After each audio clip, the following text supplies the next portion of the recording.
chess friends, welcome. I'm Grandmaster Michal Krasenkow, world's former top 10 player. When I was young, I started games with e4 and always had a problem. How to reply to the Sicilian defense, c5. Although there was not so much theory as there is now, learning all those systems was already a very difficult task. Therefore, I looked for something simple, logical and little known, and I found it. The closed variation, knight c3. The very general idea of this system is to play g3, bishop g2, develop the king side and then start an attack with f2, f4. Simple and attractive. I won a lot of games in this system, and even later, when I became a master, then a grandmaster, I managed to beat a lot of strong players in the Closed Sicilian. Finally, I came to the conclusion that for real professionals who can properly prepare, catch all the niceties, and find their way in unfamiliar positions, the Closed Sicilian is not dangerous. But for amateurs, even up to the master level, it can be killing. In this lesson, I would like to show you some main ideas and the game that inspired me a lot in those times. White was former world champion Boris Spassky, who made an enormous contribution to the theory and practice of the Closed Sicilian. So, knight c6. Black can also play e6 with the idea d5, and white should reply in such way that he could meet d5 with ed5, ed5 and d4. Therefore, knight ge2. If now d5, then ed5, ed5, d4, and black gets this isolated pawn on d5. For black, it's better to reply knight c6. If then g3, then d5, ed5, ed5, and the point is that d4 can be met with bishop g4, which is very unpleasant for white. Black is threatening bishop f3 and knight takes d4.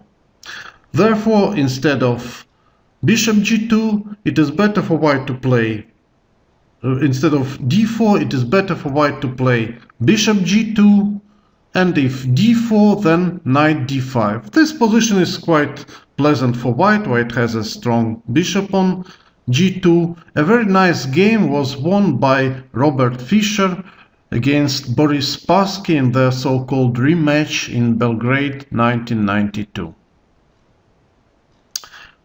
So coming back to knight c6, which is the main reply for black, the main system of development, g3, g6, bishop g2, bishop g7, and d3. Black usually plays d6. If he starts with e6, then white should play bishop e3 first. If now d6, then we get the positions we'll see later on, and if knight d4, then white has a nice reply, knight ce2. The idea is, of course, to push this knight back by means of c3, and if black takes e2, knight takes c2 and takes this pawn on b2, white plays rook b1. White wants now to recapture this pawn on c5. And the point is that black cannot reply queen a5 check because of bishop d2, queen takes a2, and suddenly rook takes b2. Queen takes b2, bishop c3, and white recaptures this rook on h8 and has an extra piece after all.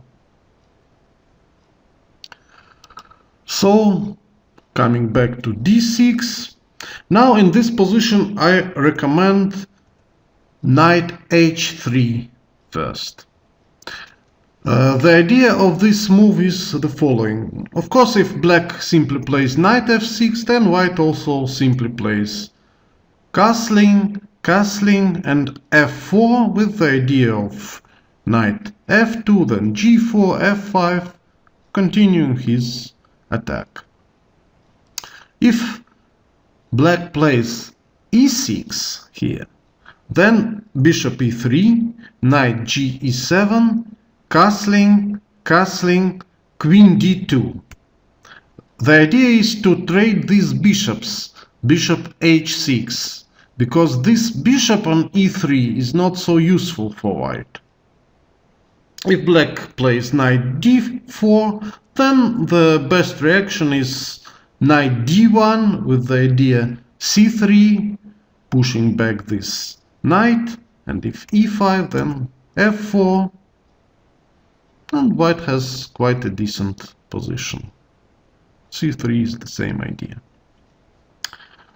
And if to knight h3 black plays e5, then after f4 we get the game position. In the game, Spassky started with f4. This move was very popular some time ago, but then the conclusion was that after e6 black gets a good position. In this game, Hort was the opponent of Spassky of this game, Grandmaster Vlastimil Hort, and the game was played in Bugoyna, 1978. So e5 and knight h3. We have the same position. If black now takes on f4, then white can take with the knight, bringing this knight immediately to the game. Knight g7, castling, castling, bishop e3, then queen d2, then depending on the situation, either white can play a3, b4, it was quite a favorite plan of Spassky, or white can just double rooks along the f-file, rook f2, rook af1, and so on. So black plays knight g7, castling, again if he takes f4, knight takes f4. So at first glance black can simply castle here, but that is a trap. White suddenly replies f5. A crazy move, yes, black can take this pawn. So g takes f5, e takes f5. By the way, if black doesn't take this pawn playing f6, then white can continue his kingside attack by means of g4. Then one of the ideas is to bring this knight from h3 to f2, h1, g3 to h5. So this position is very attractive for white. But of course the question is, why can't black take this pawn on f5? If knight takes f5, then queen h5. So what now? White is threatening bishop e4, yes? Taking the h7 square. If queen f6, then g4, winning this knight. And if this knight retreats, say knight f e7, then white plays knight g5, threatening mate, h6, knight takes f7, and wins. And if black takes on f5 with the bishop, bishop takes f5, then white suddenly sacrifices an exchange. Rook takes f5, knight takes f5, and now a very accurate move, bishop e4. Now the idea is the following: if black plays knight f e7, then bishop takes h7. King h7, queen h5, king g8, knight g5 with a winning attack. If black plays knight f d4, then it's even simpler. White plays queen h5, f5, bishop d5 check, king h8, knight g5, and just winning, for instance, h6, queen g6, a g5, queen h5 with mate. So to bishop e4, black should probably play knight cd4, queen h5, now must protect this knight, queen f6, knight d5, queen g6. Now the simplest reply is queen d1, keeping a threat of winning the queen by means of knight e7, also threatening c3, followed by g4, for instance, winning this knight. And black's position is very unpleasant. So the correct reply for black here after castling is knight d4, and this was played by Vlastimil Hort.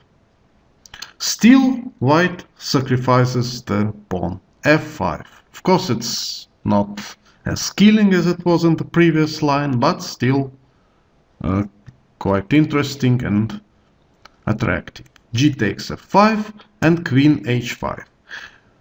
Now, if black takes on c2, then white suddenly gets a strong attack playing knight g5. For instance, rook f8, e takes f5, now threatening f6.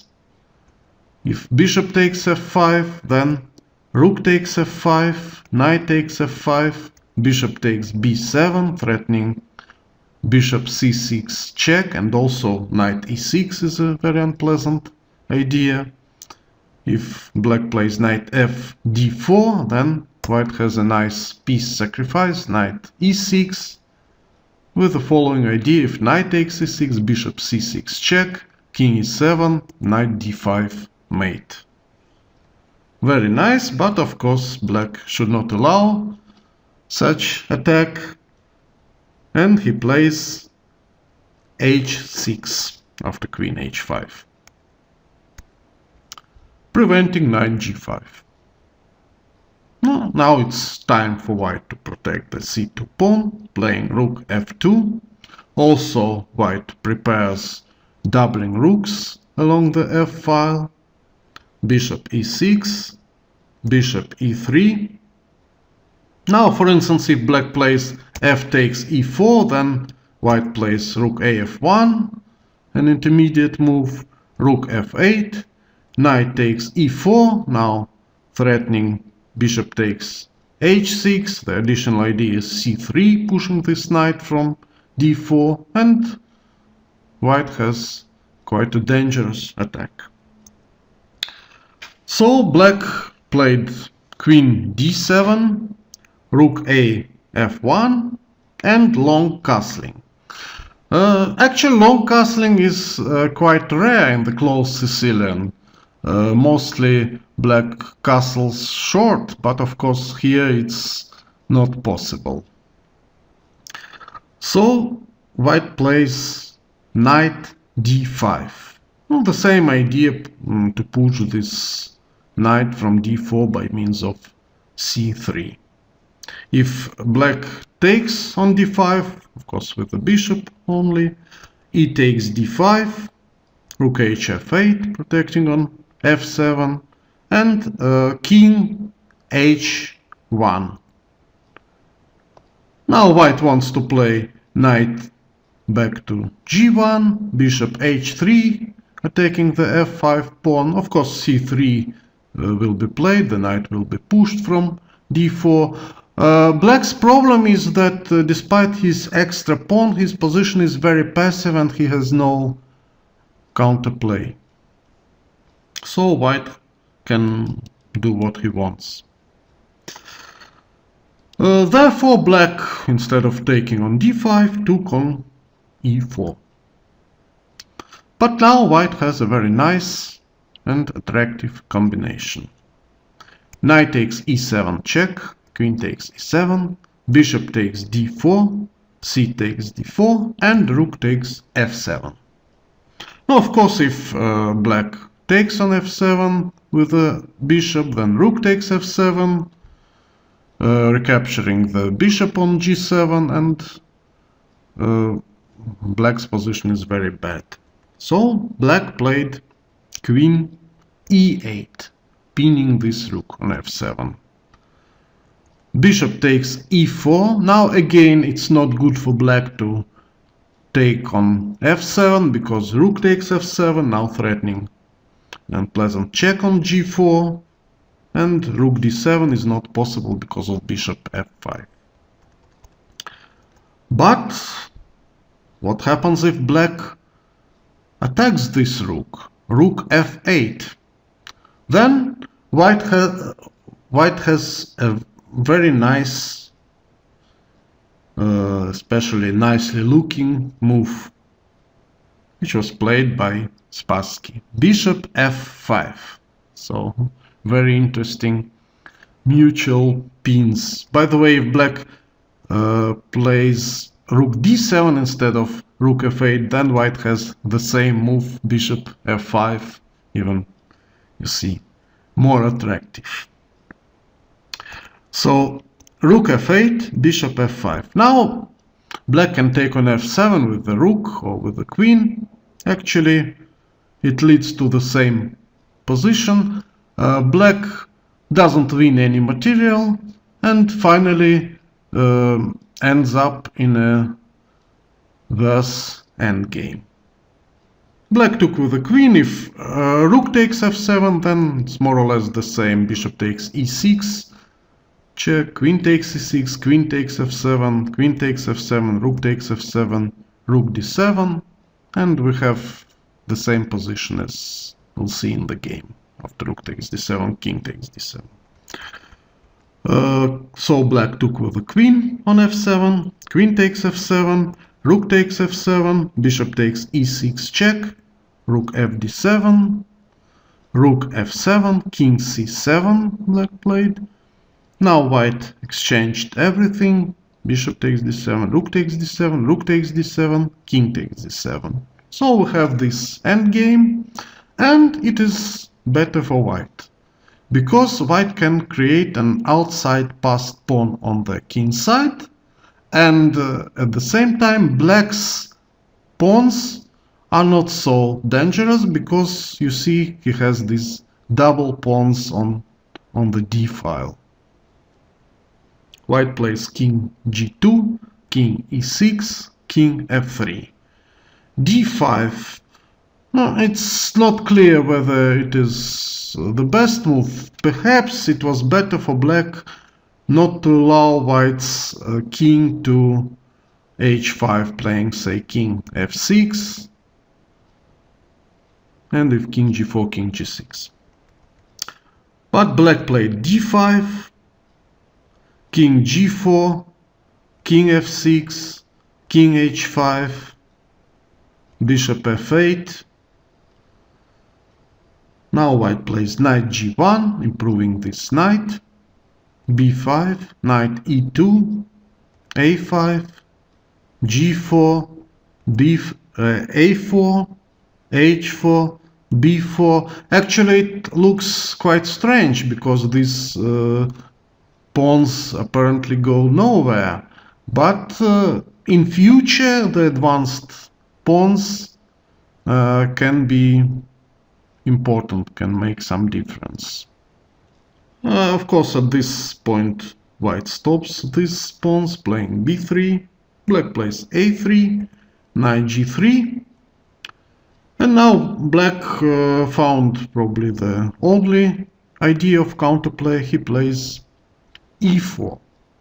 Now, of course, if white takes on e4, d takes e4, knight takes e4, king e5, and now the king comes forward, creating some counterplay. But white needn't allow this, so he plays g5 check, hg5, hg5, king e5. At this point, Spassky made a serious inaccuracy. He should have played knight e2, and if e3, then move the king forward to g6. Instead, he played quite passively. He played king g4, and black should have played now e3, knight e2, now say bishop g7, protecting the d4 pawn in advance. If king h5, then king f5. And this is probably a draw. Generally, I must tell you that I can't say that from the beginning this endgame was winning for white, but he has some chances. Black should defend, and as you see, even such a top player like Grandmaster Hort failed to save this game. He played, after king g4, he played bishop g7, probably under time pressure. It was just a blunder because white replied knight h5, bishop f8, g6, e3, king f3, and black cannot stop this pawn. King f5, g7, winning a piece, and black resigned. So, I hope you have liked this game and the whole concept of the Closed Sicilian. So, what to say? Try it! Good luck! I hope you will be lucky.